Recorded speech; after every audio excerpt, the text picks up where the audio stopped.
Hi, everyone. I'm Carol Fleck, and on behalf of the ADDitude team, I'm delighted to welcome you to a very special event to kick off ADHD Awareness Month.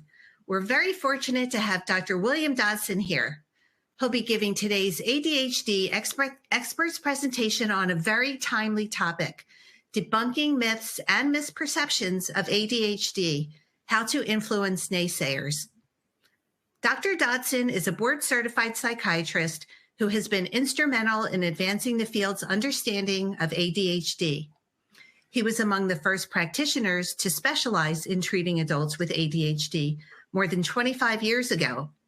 He is also widely recognized for his work involving one of ADHD's most impairing features, rejection-sensitive dysphoria.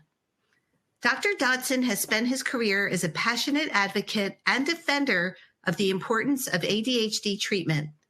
He was named a Life Fellow of the American Psychiatric Association in recognition of his contributions to the field of adult ADHD. And fortunately for us, Dr. Dodson is a frequent contributor to our quarterly print publication, ADDitude magazine. In the latest fall issue, Dr. Dodson advises us on how to find the optimal dose of medication to treat ADHD effectively in children and adults. Other articles in the magazine include how to support teens with ADHD and mood disorders, and for adults, how to begin the process of unmasking. And if you're looking to gain emotional control at work, we have an article on that too. So sign up for ADDitude magazine today for yourself or to share with a teacher or a loved one who could benefit from greater ADHD understanding. We have an exclusive subscription offer just for webinar participants. Sign up for ADDitude magazine and enjoy 15% off your order, plus a free copy of the ebook, How the ADHD Brain Works. Click the link on your screen to get 15% off ADDitude and your free ebook now. So without further ado, I'm so pleased to welcome Dr. William Dodson. Thank you so much for joining us today and kicking off ADHD Awareness Month with us. My pleasure to be here. Thank you for asking me. We're here today to talk about ADHD and how it affects individuals. There's a lot going on with the Make America Healthy Again, and we're not going to have any influence on that, nothing direct. So it's one of those things we have to control our own lives. I was just looking back over presentation by Neil deGrasse Tyson, and he was talking about the fact that he's looking at life expectancy going all the way back to cavemen 100,000 years ago. And back then, the life expectancy was 30 years, and most of the children would die in their first year of life.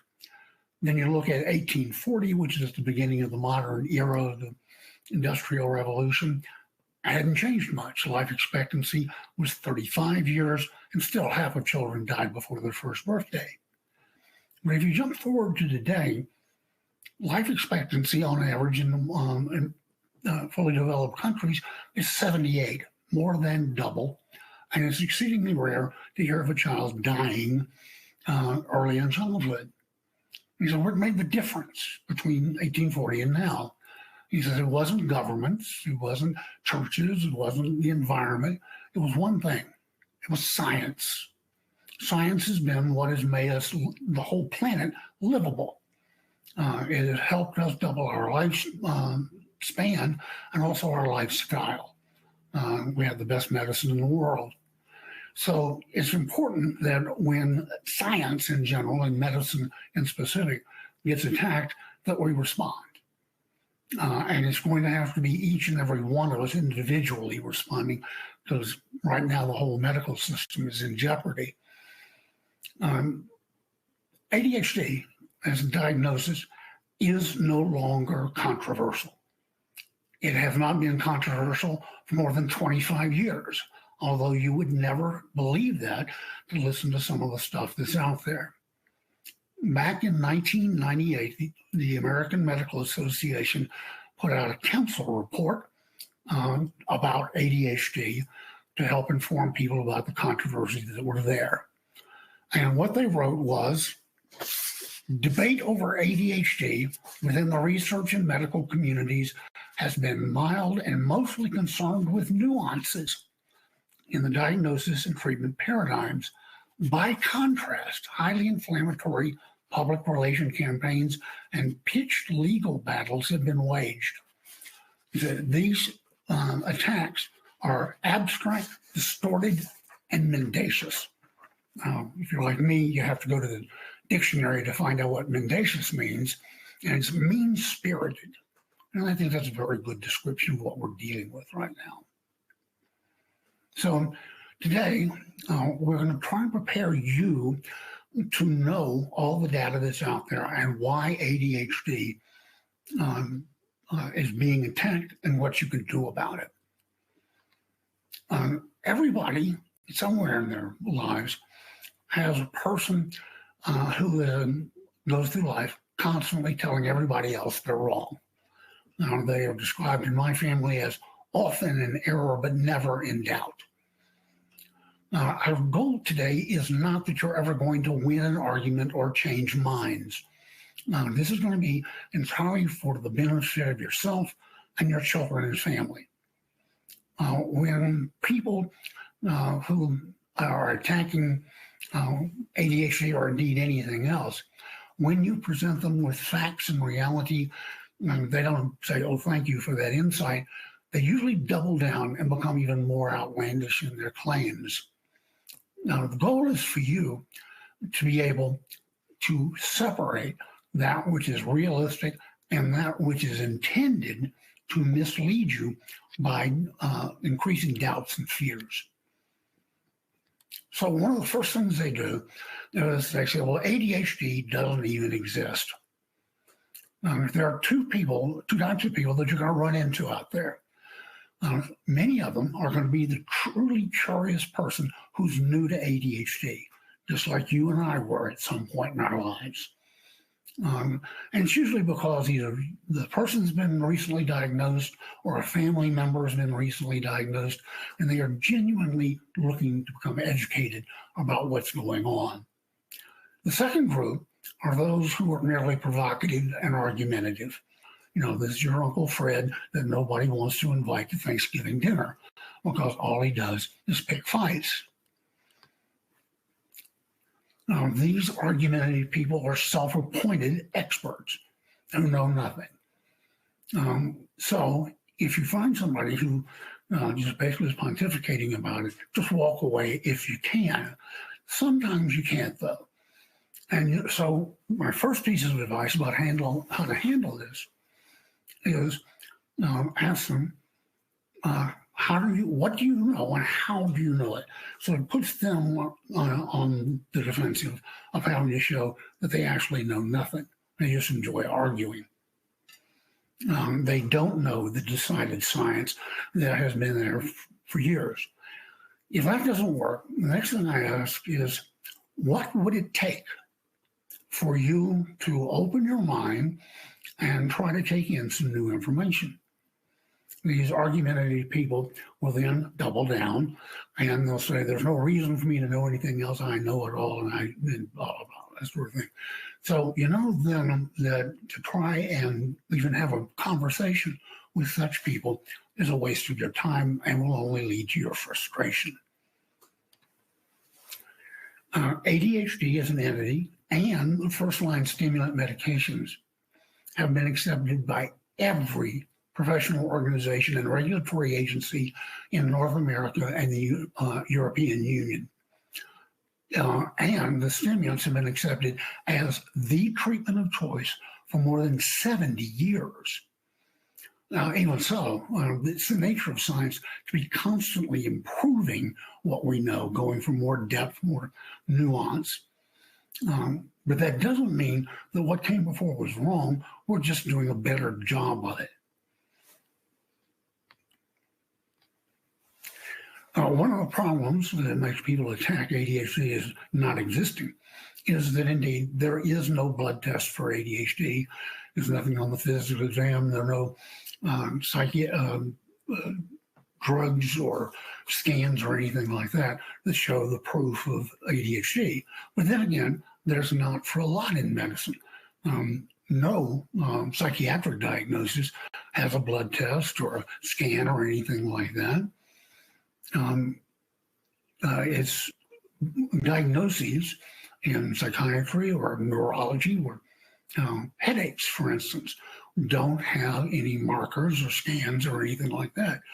You make the diagnosis because of a consistent observation and experience that ADHD is the same, it doesn't change, and that if two people, one doctor from Bangkok and one from Denver, Colorado, interviewed the same patient, we would come up with the same diagnosis, that it's consistent. These factors that we look to as diagnostic criteria are the same everywhere you go. It is not laziness. It is not an attempt to escape responsibility. Indeed, it's the exact opposite. Once the diagnosis is made and confirmed, more is expected from people, not less. The next thing that people will say is that ADHD doesn't exist. It's really just two things. It's either bad parents or bad kids or both, or it's pathologizing normal behavior. And it's really what this kid needs is a good spanking. We know that this is not true because the multimodal treatment study, the MTA, one of its arms was what they called maximum dose behavior management. It was 14 months, 5 days a week, 2 hours every afternoon. The parents went twice a week for 2 hours to get parental training.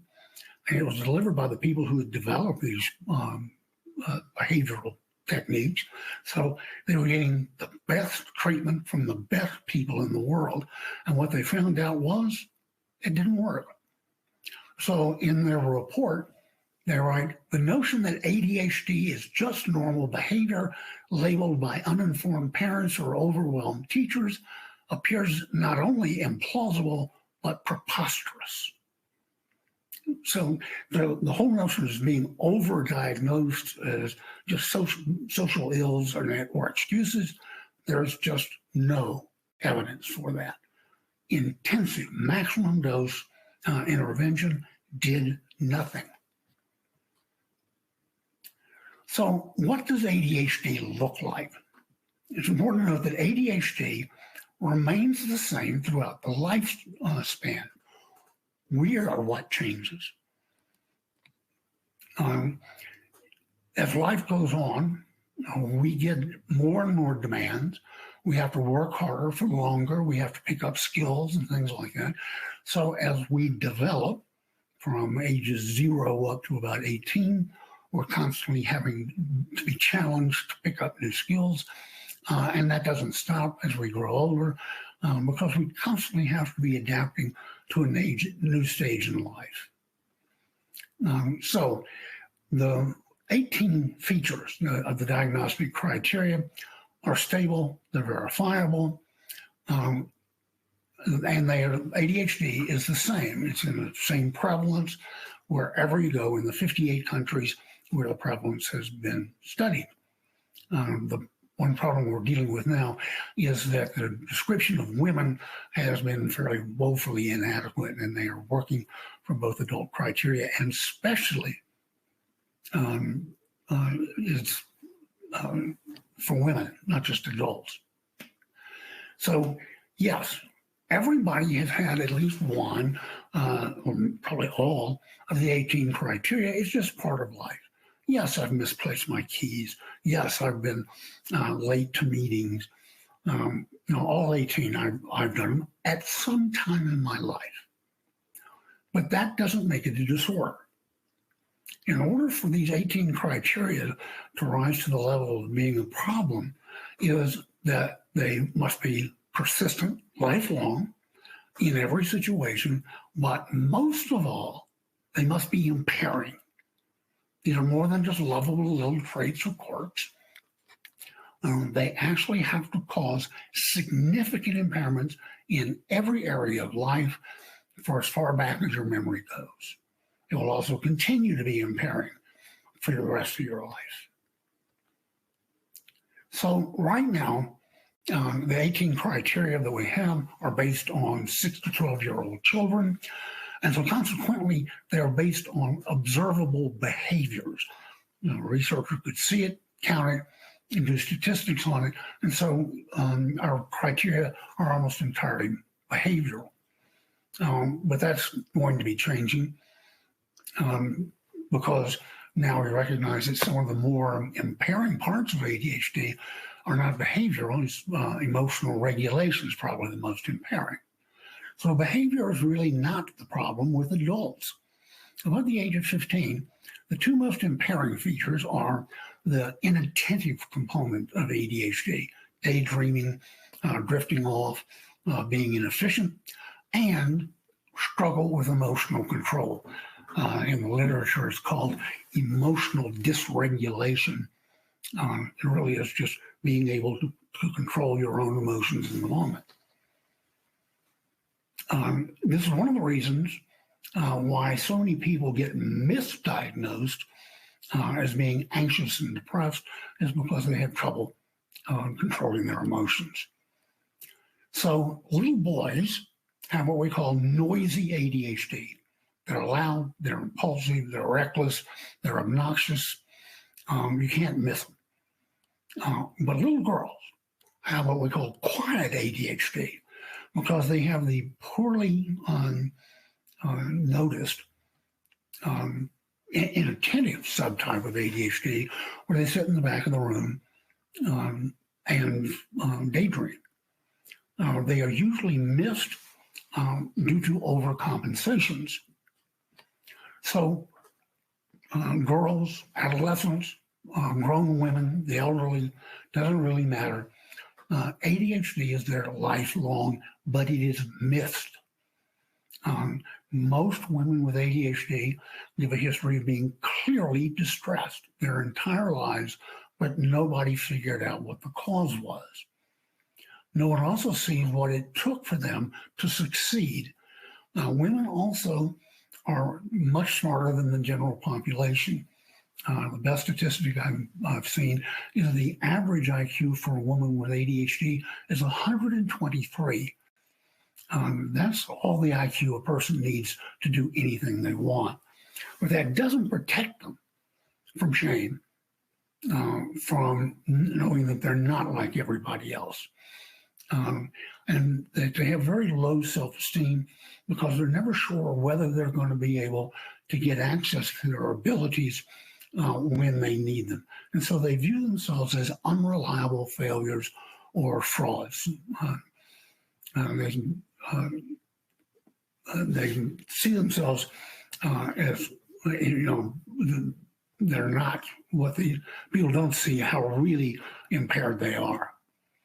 Also, one of the big problems is that women at all ages have intentionally not been studied.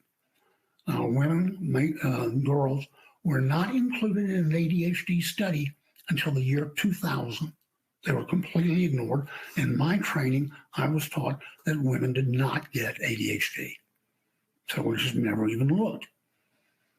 So again, here in half the population, ADHD is missed. It's not being overdiagnosed. And in general, all of the studies of diagnosis around the world have shown that half of children with ADHD are missed. They never had it mentioned to them. So when you ask what is ADHD like, the answer is going to almost always be, well, it depends. This is an important concept. ADHDers are inconsistent, but in a very consistent way. They can get engaged when they're in a hyper-focus, but they also can be off in their own thoughts and la-la land.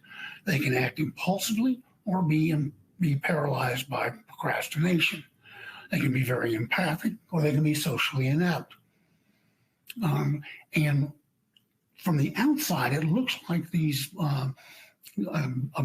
ability to get their strengths or not do something.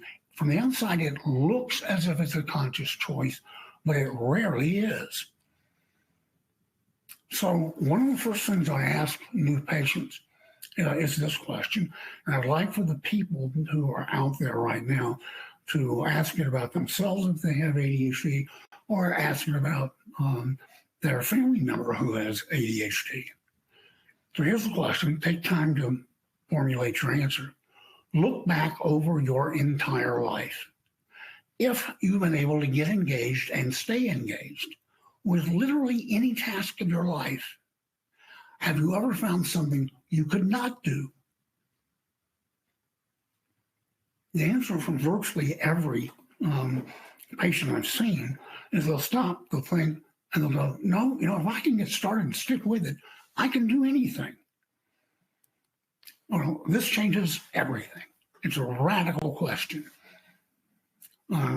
It's not the person, it's the situation the person's in that determines how well the ADHD nervous system works, how well it gets engaged, how well it gets access to its abilities. And you can really see this when people have the sort of ultimate of this, we call a hyperfocus, during which time, the term that you'll see is coming up in the literature now, is that people can be omnipotential. They quite literally can do anything. Executive functions are sometimes deficit, but only 50% of children have a detectable executive function deficit. As such, executive function deficits are neither required to make the diagnosis nor sufficient to make the diagnosis of ADHD, although it's been the dominant theory for 20 years. This coming and going based on whether or not you're engaged explains the inconsistency that we see with ADHD. Why sometimes they can function better than anybody else, and sometimes they can't even get started. It depends on the situation. Therefore, it's coming to be that ADHD is not being seen as someone being damaged or deficit or whatever you want to call it. ADHD is much more being seen as a second type of nervous system that sometimes, if the situation's right, works perfectly well, but it works by its own set of rules and methods. This is where we're beginning to hear much more about the term neurodiverse, which is a fancy way of saying that you're merely different from the majority of people who are called neurotypical. In the neurotypical world, people with ADHD are seen as deficit, broken, damaged, deficient. And so this would mean that you have to manage two parts of the ADHD nervous system in order to really manage ADHD. The first one we're used to. The medications do a wonderful job of helping us get engaged and stay engaged. The stimulants especially. There are other medications that handle other aspects of ADHD, but primarily people start with stimulants. But the second thing is that they have to know what works for their ADHD nervous system and what doesn't. If you look at most of the non-medication-based therapies that are out there, they are all some variation on try again harder. They make a list of all the things that people struggle to do and then demand that they do them. And they don't see any futility in that, which is why the non-medication-based therapies have had such poor outcomes. So why are more people being diagnosed with ADHD? There are a lot of people out there who, for their own reasons, want to see something nefarious going on, that people are scamming doctors to get medications or they're drug addicts or something like that, where there's actually no evidence for that. What has happened is that people are much more aware now and recognize much more frequently the purely inattentive subtype, the quiet ADHD that otherwise it goes unnoticed. It's the squeaky wheels that have gotten the grease for 50 years. Also, more people have an awareness that what they've been told in horror stories and fake opinions and things like that just isn't true. They have a personal experience of the kid down the street who was just a horror show, terribly behaved, a menace in the community, but who started on ADHD medication and is now just a delightful kid. They find that all of these scare tactics just weren't true because they saw it with their own eyes. Probably the big one about why more people are being diagnosed are that females are finally being recognized and diagnosed. So half the people with ADHD in the world were not recognized at all. So now that we are beginning, and we're only just beginning to recognize women with ADHD, that doubles the number of people who are out there being diagnosed and getting medication. It is not people trying to diddle the system. It's that we're doing a better job of recognizing it. There's also a lot less social stigma to seeking treatment.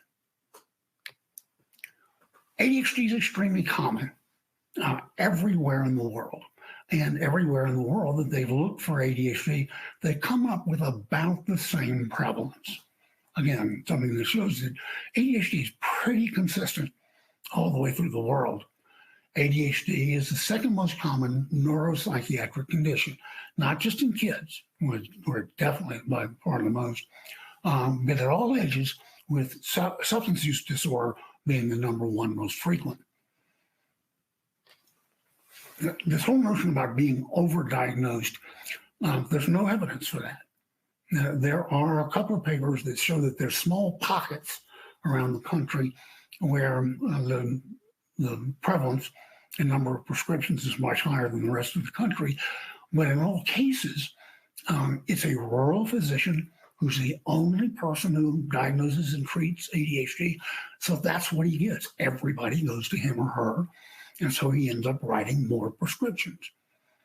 There's a study done by the National Institute of Mental Health of 5 U.S. cities. Actually, one of them was San Juan, Puerto Rico.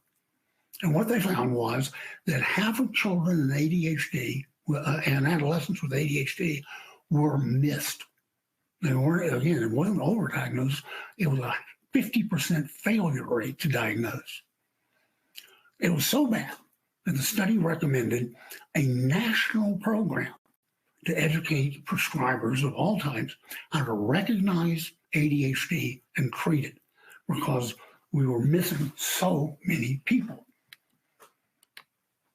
Now, there's another study of which I was the lead author, but I didn't earn that at all. I basically am lead author because I won a bet. The study was 8 board-certified adult psychiatrists. The least amount of time they'd been out in practice was 7 years. And they looked at 13 patients, and they videotaped every moment of interchange between the doctor and the patient, looking for what it was that would trigger the thought in the clinician's head, I need to consider ADHD. I just need to think of it. I won the bet because I bet them and said, look, guys, at the end of this, we're not going to have any data because an American psychiatrist is not ever going to think of adult ADHD.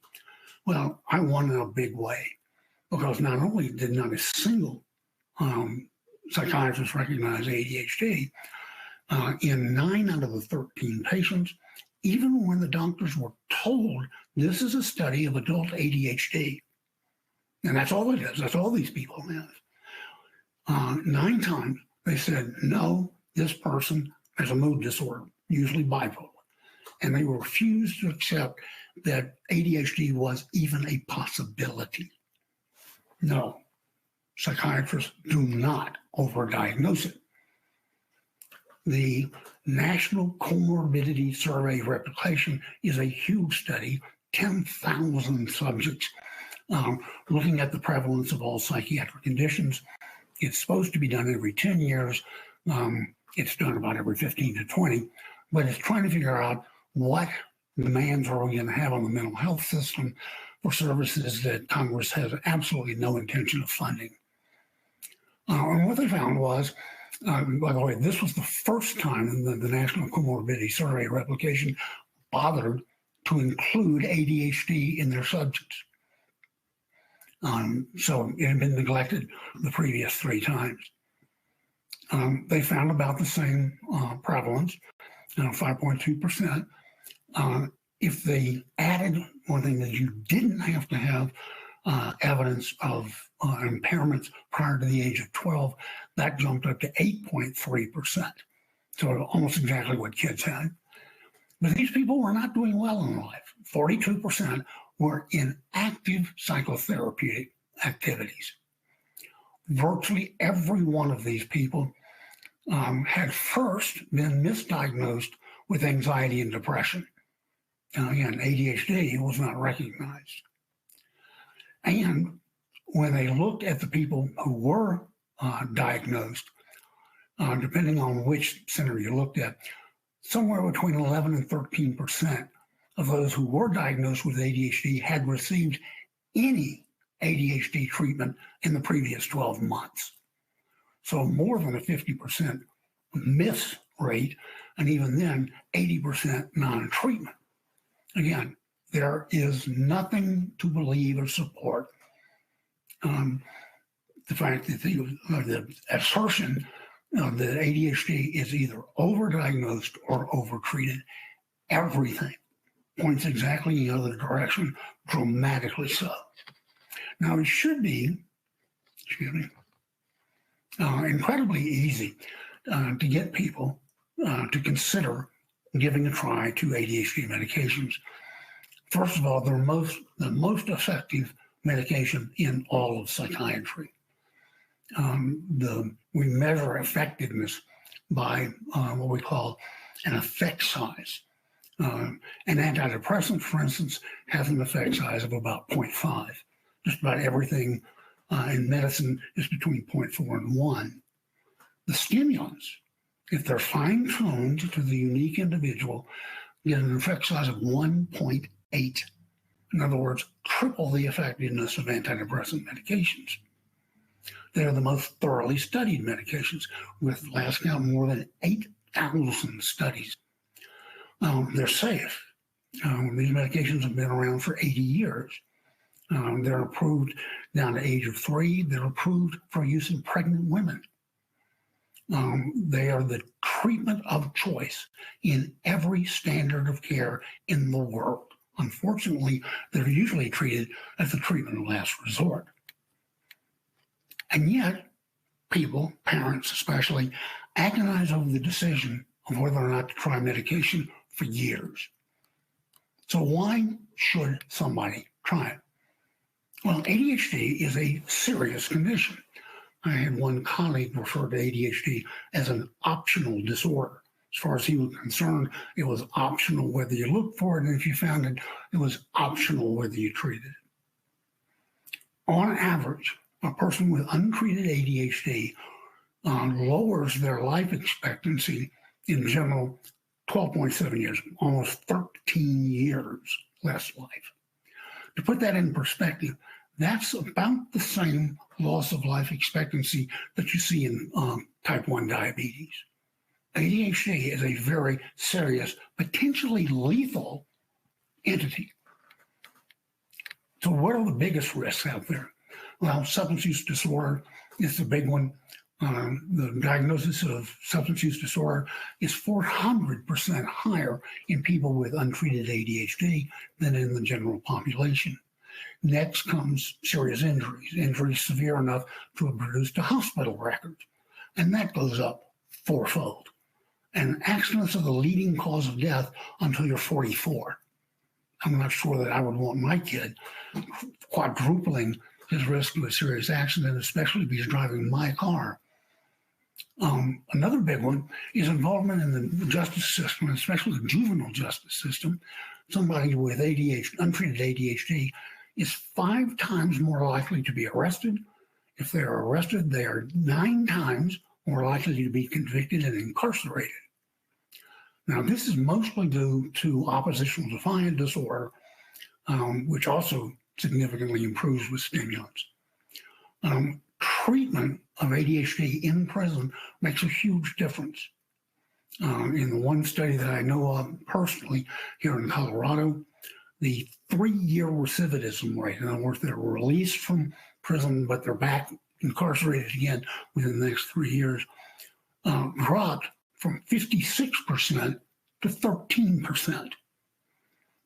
This makes a huge difference in how well people with ADHD do after they are released from prison. We all know about the problems with schools. You triple your rate of being retained in grade, you quadruple your risk of being suspended, but it's the dropout rate, 32% versus 0%. And we all know that if you don't have a high school diploma, the best jobs you can get require you to say, do you want fries with that? But treating also is equally important, is the effect that untreated ADHD has on making and keeping friendships. McConaughey's work looked at third graders, and what he found was that 70% of children with ADHD, untreated ADHD, reported that they did not have a single friend. Now, as adults, people with ADHD have twice the rate of separation and twice the rate of divorce. When I have parents cry in my office, it's not because the kid's flunking out. It's because they were never invited to a birthday party. You can get an education anytime in your life, but it's in these early years where you're learning how to get along with other people and whether other people like you, that you can't go back and do over again. So it's important for children, if only for their ability to learn social skills and get friendships. That enough, all alone, is enough for me to recommend getting on medication and staying there. In terms of sexual lives, the longest running study, the Milwaukee study, looked at ADHD versus controls. The people with ADHD had 2.5 times as many sexual partners, almost 10 times more pregnancies, most of which were unplanned. They had 4 times as many sexually transmitted diseases, and of the 42 children born to study subjects, 41 were born to the ADHD group. Only 1 was born to the control group. What's most disturbing is that 22 of the children, half, had already been removed from the parents' custody. ADHD is a disorder that affects not only the person who has it, but everybody in the family. So this is one of the things I really want to emphasize, is that the impairments of ADHD continue throughout childhood and into adult life. ADHD does not go away. But what happens is that while the impairments continue, the consequences of those impairments get worse and get worse for more people. For instance, multiple injuries.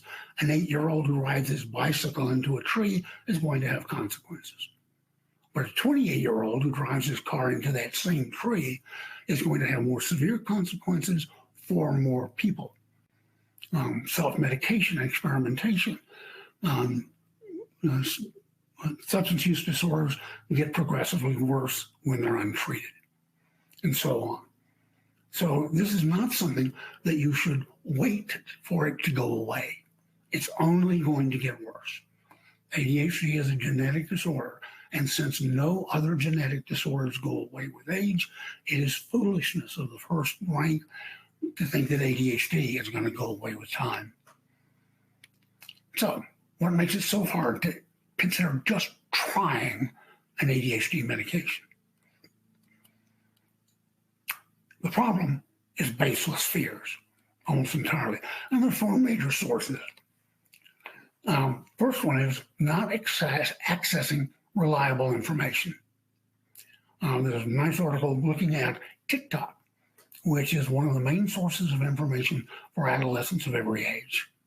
And what they found was that half of the postings on ADHD were wrong, completely wrong.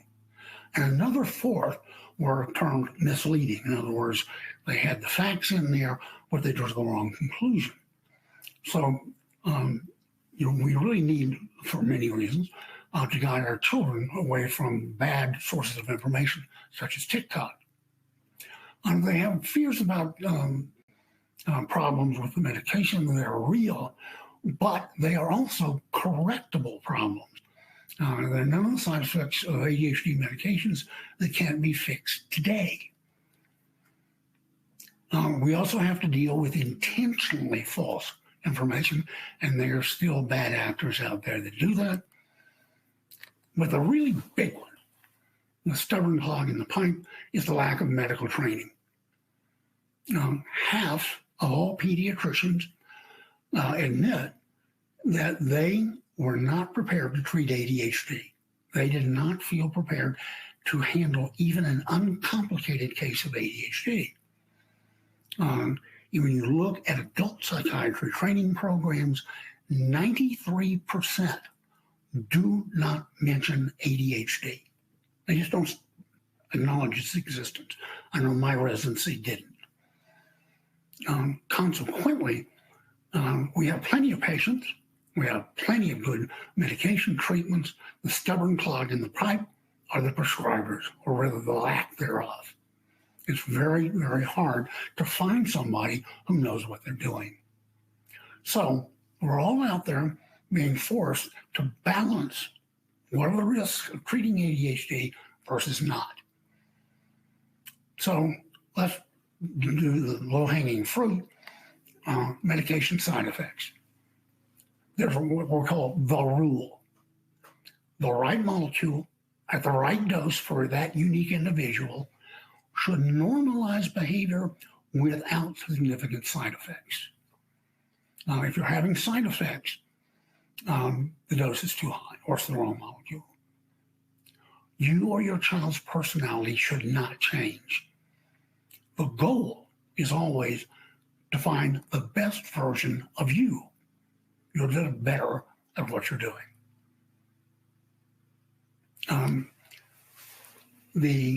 Just about every international standard of care agrees.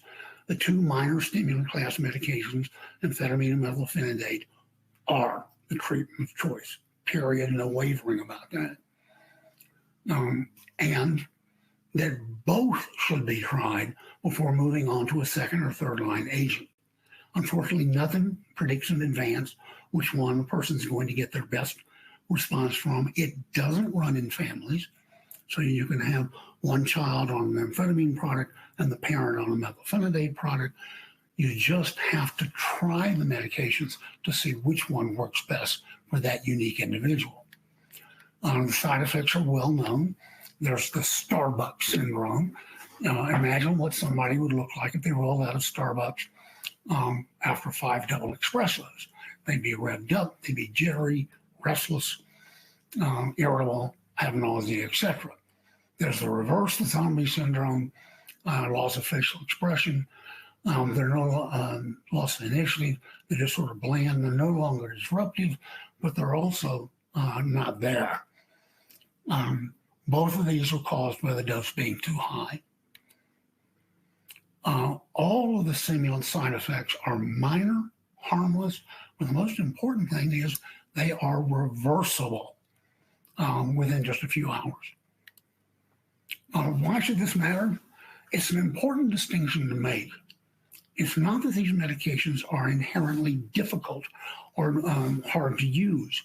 The problem is that establishment medical education has done virtually nothing to teach physicians how to use these medications. They're actually very easy medications to use with virtually no side effects if you have been trained on how to do them. It's not the fault of the medications. Unfortunately, it is hard to find somebody. So we need to go through the major FDA warnings because they are, the FDA, probably the biggest source of bad information that I can think of. It's very rare that the FDA gets anything right. For instance, 25 years ago, they put a black box warning on all the stimulants. even though they had no evidence that they were dangerous for cardiovascular diseases, and despite the fact that their advisory committee voted unanimously not to do it. They basically did it because they had a baseless fear that somehow ADHD medications were dangerous for the cardiovascular system, and they acted on that baseless fear. And what they did was they scared people away. The risk of cardiovascular problems is due to the ADHD itself. If you have ADHD, your risk of having anything wrong with your heart is determined almost entirely by the ADHD, whether it's treated or not. Consequently, all of this fear-mongering by the FDA has left in people's minds a very odd belief that it's the treatment of ADHD that is dangerous and not the disorder itself. There are also fears of misuse, abuse, addiction, and diversion. Yes, there is substance abuse. If you have untreated ADHD, your risk of at some time being diagnosed is 60%. The risk is out there. But use of ADHD medications does not increase that risk. In some reports, it actually lowers it. So what makes people think it's abusable? It beats me. Amphetamine was first synthesized 148 years ago. Methylphenidate was synthesized in 1939, 86 years ago.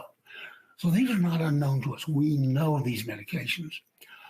For the first decades, they were over-the-counter medications. You could just walk in and buy them in the treatment of asthma. And there was no significant notable misuse or abuse. So they were used a minimum of 20 years with no trouble at all. Then, in 1958, they made them a C4, which is the least restricted category, so they could monitor them. It was more than 20 years after that, in 1978, that the country suddenly discovered cocaine and methamphetamine, which is a real public health problem. And the DEA just arbitrarily, without asking anybody, lumped the ADHD medications into the same class as cocaine. It was not that these medications were a problem or being abused. It was just an administrative poor decision. So many studies, the majority of studies, show that ADHD, if it's being treated with stimulant medications, usually the substance use gets much better because the substance use was really self-medication and usually trying to medicate the impulsive hyperactive component. There are some studies that found neither protection nor increased later use, but there have been no studies to show that the ADHD stimulants made it worse. Now, we all should have known this just from common sense. Now, in my practice, when I was talking to parents about this, I would go up to the whiteboard and I would tell them, Mom, Dad, tell me what you know about drugs of abuse. And they would give me that list on the left pretty much every time. People take them to feel good, get high. Users crave the drug. There's a large and ready market out there for them. And it's a struggle to get their kids off of these medications. Good, Mom and Dad. Tell me what you know about the medications for ADHD. Well, you feel nothing, or you feel bad if the dose is even just a little bit too high. The biggest problem is patients commonly forget to take the medications. And more in fact, they don't like how they feel if the dose is too high. While they are readily available because they're out there, long-term use is very low, less than 0.5%. And it's a struggle to get kids to take the medications. So once you literally see the handwriting on the wall that the medications for ADHD are exactly the opposite of drugs of abuse, you start wondering exactly why they ended up that way and continue to be that way. So think for yourself on this. Do drugs that are described this way really have a high potential for abuse and dependence? There really is very little evidence for that, because there was very little evidence for putting them in category 2. And they were put there strictly for political reasons. The DEA felt like they had to be doing something. And it's also why they're going to remain controlled substances, because nobody's going to expend any political capital to do the right thing and put them in Schedule 4 where they began. Once again, ADHDers pay the ADHD tax. They pay a penalty for the misbehavior of others. So let's real quickly go through the other baseless fears so we have time for some questions. One of the big ones is retardation of growth. That one's been around since 1970. And it really depends on what your training is. If you can prescribe medications, you tend not to find ADHD, loss of growth. And if you can't prescribe medications, you tend to find it every time. Even if the growth problems were real, they would be inconsequential compared to the massive risks of not trying medications. The loss in all the reported studies that said there was one was less than 2 centimeters. That's less than the width of your index finger. Nobody is going to notice less than 2 centimeters, whereas the risk of not taking ADHD, as we just talked, is huge. There was the ADDitude study, ADHD drugs used in chronic effects in Europe. It was a 2-year study. And what they found was that methylphenidate, especially, was not associated with any effects on growth and development. This study also looked at a whole bunch of other things, and it was interesting what they didn't find. They didn't find any neurological problems. They didn't find any developmental problems. They didn't see an increase in psychiatric symptoms or problems. There was no increase in seizure disorders. The only thing they found was extremely minor changes in blood pressure and pulse. We're talking about 4 millimeters of mercury and 2 beats per minute. In other words, something that is not even noticeable. A lot of people wring their hands. Oh, we don't know what these drugs are doing to a developing nervous system. The answer is yes, we do. These medications have been around for a long time, and we've kept registries for more than 50 years. Unfortunately, all of these registries, without exception, lumped the use of ADHD stimulants in with drug abuse studies. But even when you do that, they can't find any problems with pregnancy, not with getting conception, birth defects, delivery, or post-delivery have ever been found. They seem to be utterly neutral. Consequently, even the FDA says it's a decision that is left up to the parents and their doctor. We don't know what these medications do over a lifetime. Yes, we do. The longest data that we have is for people who've taken amphetamine for narcolepsy. It's been the drug of choice for narcolepsy for 85 years. And thus far, no problems have been found with long-term use. So these are medications that millions of people take every day, all day, with a lot of success. The longest study, the Milwaukee study, was now out 57 years. The subjects are now in their mid-60s. All of the life problems these people experience were from not taking the medication, not from taking it. Appetite suppression, adults do not complain of appetite suppression, and you'll hear it from about 30, maybe 40% of children. They just won't be eating as much, but they won't have any clinical significance. They may not be eating as much, but they're not losing weight, they're not failing to gain weight, etc. The only time it has clinical significance, and somebody fixed the slide, it just disappeared. The only clinical significance of it was that it was found in about 6% of kids. And these were kids who started off being rail thin to begin with. There we go. So there are things that you can do. A lot of docs will switch molecules 40% of the time. People who have appetite suppression on one molecule will not have it on the other. Also, cyproheptadine, which is an antihistamine medication designed for children. It's been around since I was a child. Works about 90% of the time at the very lowest dose of 4 milligrams, half to one tablet, about 30 minutes before the meal. Its benefits last for about 6 hours, and it works like a charm for the vast majority of people. And you can stop it every once in a while to see if the child has become used to it. If that doesn't work, we then go to mirtazapine. A lot of people worry, since anxiety is the most common coexisting condition, that adding a stimulant will make anxiety worse. There's a nice study of studies that looked at 23 studies where people who were already anxious had stimulant medication added. And what they found was that in 22 of the 23 studies, it dramatically lowered the level of anxiety, and that higher stimulant doses tend to lower anxiety more than lower doses. So this turns out just not to be a problem. So, in summary, ADHD is a seriously impairing neurologic and genetic condition.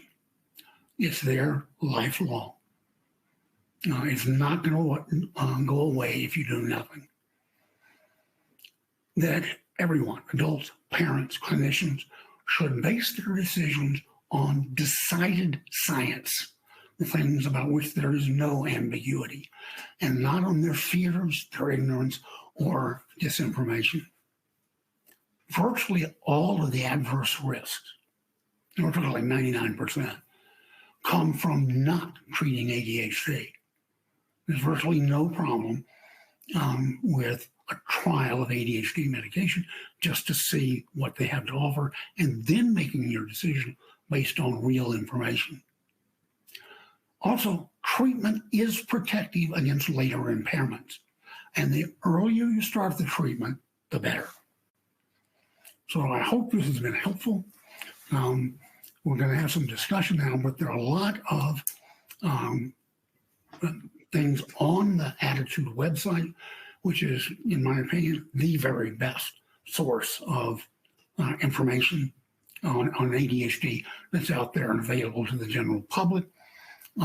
It's also real helpful if you advocate for yourself with your physician. Remember that you will probably know more about ADHD than your doctor does. And they are not, many doctors are not going to go out and spend the time getting up to speed with ADHD. But you can print things off from ADDitude especially and thrust it into their hands and say, I want you to read this. It is important to me because it's important to my child. It's important for you to know this for my child and for everybody else. You also need to help them see you are already treating ADHD. Statistically speaking, the average physician will see 3 people every day with ADHD. Now, they may not recognize it, but they're there. And they can't just walk away and pretend that it's not there. If you're a mental health professional, 20 to 25% of the people that walk into your office every day is going to have ADHD. And so you need to confront your doctor, because remember, psychiatrists are just as poorly trained as anybody else. You have to say, look, I want you to evaluate me for adult ADHD. And if you can't do it, refer me to someone who can. You must advocate for yourself because no one will do it for you. Passive people get bad medical care. That's an axiom I've never seen the exception to. So with that, we'll open things up, and Carol will come back on. Thank you, and Dr. Dodson.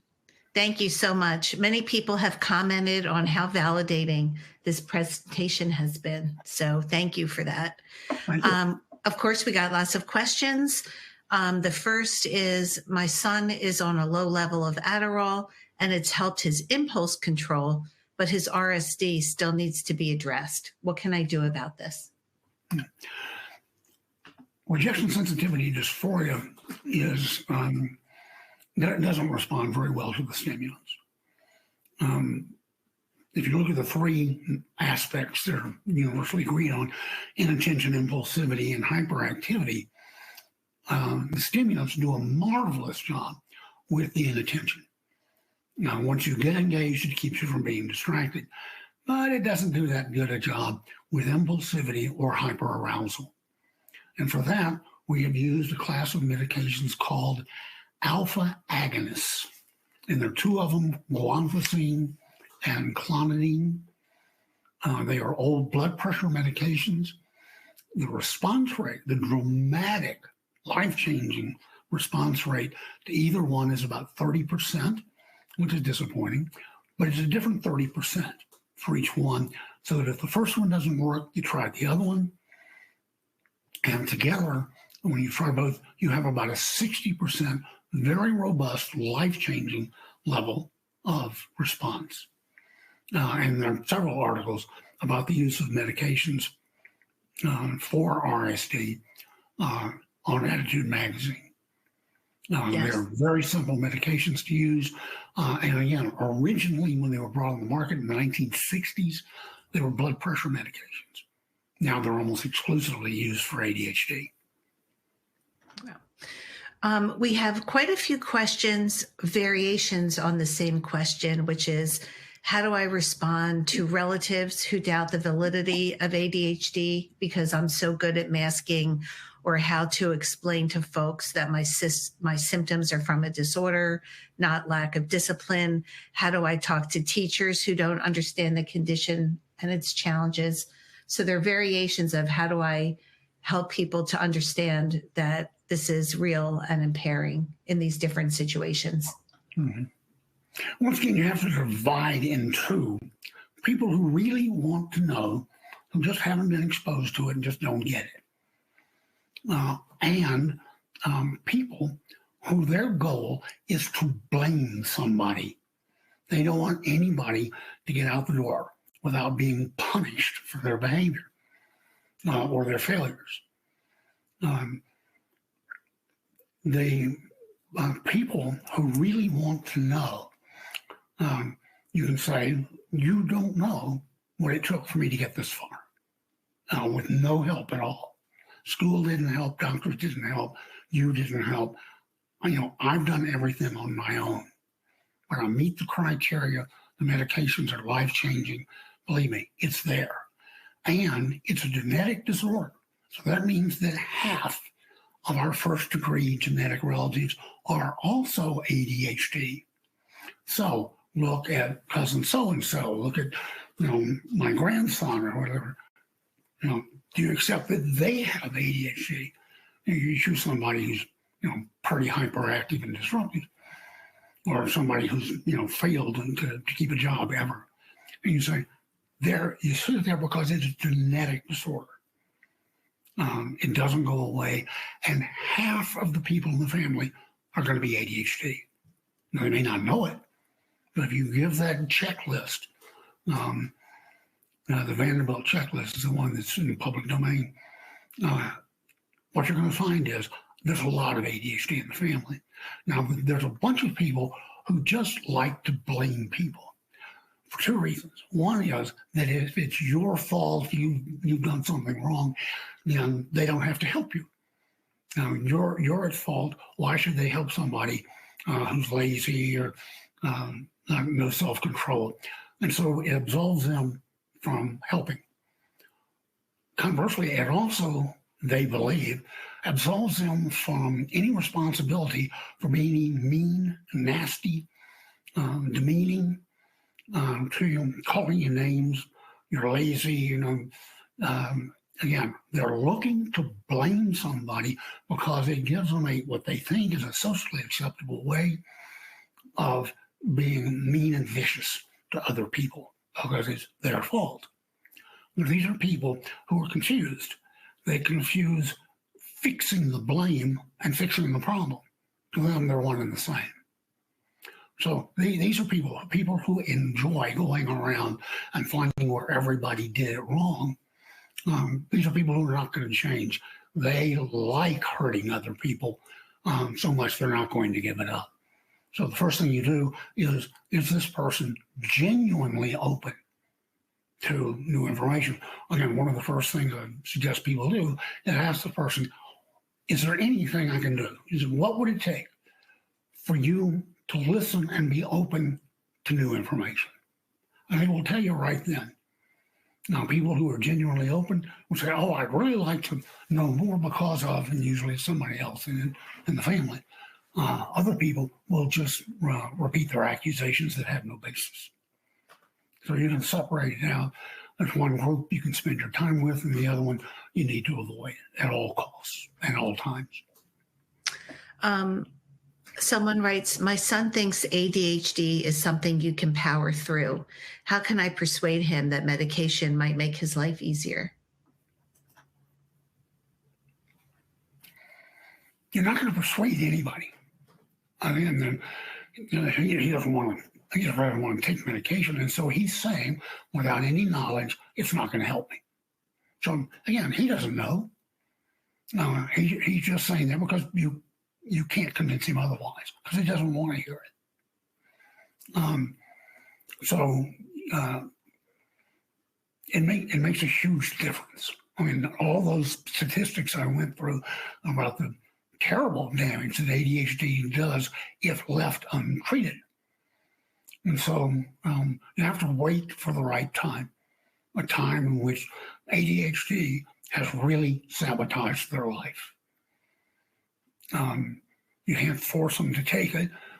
They have to see that ADHD is a factor and that you can't just power through it. Again, that's why all of the therapies failed, is they're just variations on try the same thing that failed, only try it harder and longer. It doesn't work. So if they don't want to take the medication, bide your time. Life gets harder, and ADHD is going to impair them more and more.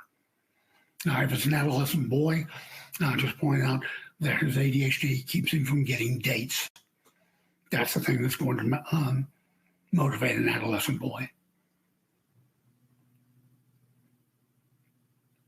Okay. And our last question is, my husband refuses to believe my son has ADHD and anxiety, so he's suffering because I'm his only advocate. Do you have any suggestions? This is a situation you see very often in divorced families, where one spouse knows that the ADHD is there, but they're denying care to the child just to defeat and frustrate the other parent. I don't want to admit this, but that's the primary motivator. And so this is a speech that I usually give to these folks, and it's failed only once in 50 years of practice. What I'm saying is, Mom, Dad, I know that you have the very best interests of your child at heart. And whatever you decide, I can certainly accept that. But you need to know that 5 or 10 years from now, your child is going to come to you and ask you the following question, and you need to be prepared to answer it. They're going to say, Mom, Dad, let me get this straight. Back in 2025, you knew, or you had reason to know, that I had ADHD. It was impairing and anxiety. It was impairing my life, my sleep, my friendships. I was uncomfortable in my own skin. I struggled with academics. I was dabbling with drugs to self-medicate. And let me get this straight. You did nothing. You didn't even let me try. what that does is it shifts because the parent knows that that day is going to come. And they're going to have to bear the blame for what happened to their child. Most parents, in order to avoid that, will at least okay a trial on medication to see what it has to offer and deal with the reality of what the medications are rather than a hidden agenda of getting back at his ex or defeating his spouse. That speech works almost all the time. The one time it didn't, the guy was an utter psychopath, but that's another story. Well, Dr. Dodson, that has to be our last question because we're out of time. But thank you so much for joining us today to kick off ADHD Awareness Month. We appreciate you. I thank you very much. I hope it was helpful. Well, everybody says it was extremely helpful of all the comments we got, and we got hundreds. And thank you to today's listeners. If you would like to access the event resources, visit ADDitudeMag.com and search podcast 580. The slides and recording are posted a few hours after each live webinar. If you're listening in replay mode, simply click on the episode description. Please know that our full library of ADDitude webinars is available as a podcast. It's called the ADHD Experts podcast, and it's available on most streaming platforms. We hope to see you again next Tuesday as ADDitude is hosting a very special roundtable on the hidden complexities of men with ADHD. We will have a great discussion with a group of men living with the condition. And the following Thursday, October 16th, we will host a webinar on adapting cognitive behavioral therapy for ADHD and neurodivergence. Please make sure you don't miss future ADDitude webinars, articles, or research updates by signing up to receive our free email newsletters at ADDitudemag.com/newsletters. Thanks, everyone. Have a great rest of your day.